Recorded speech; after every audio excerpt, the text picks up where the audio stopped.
E ainda falando sobre o relatório que foi apresentado pelo senador Eduardo Braga, ele traz mais exceções em relação ao que tinha na Câmara. Isso causou de alguma forma uma frustração na equipe econômica ou não? É preciso entender que isso é uma construção política.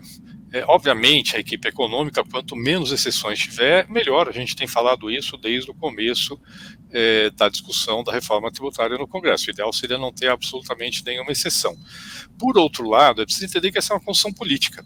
O relator, tanto da Câmara como agora no Senado, tem que construir condições para que o texto que ele apresente seja aprovado.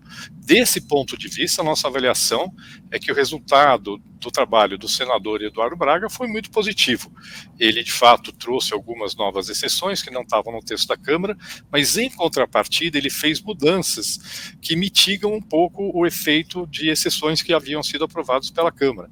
Por exemplo, uma parte do transporte de passageiros, coletivo de passageiros, que estava com uma alíquota de 40% da alíquota padrão, que é, na verdade, até mais baixo do que o setor paga hoje, foi para um regime específico de tributação, que dá um pouco mais de flexibilidade na regulamentação e provavelmente seja possível calibrar para ficar algo perto daquilo que é tributado hoje, e isso mitiga um pouco o efeito daquilo que foi aprovado na Câmara dos Deputados.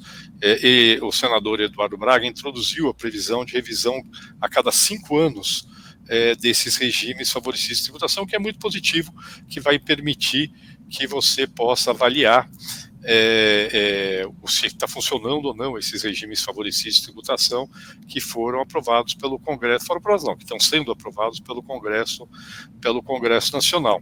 Então, a nossa avaliação é que, embora o ideal fosse não ter mais exceções, é que, no geral, o resultado do trabalho do senador Eduardo Braga é bastante positivo em termos de criar um ambiente favorável à aprovação no Senado Federal.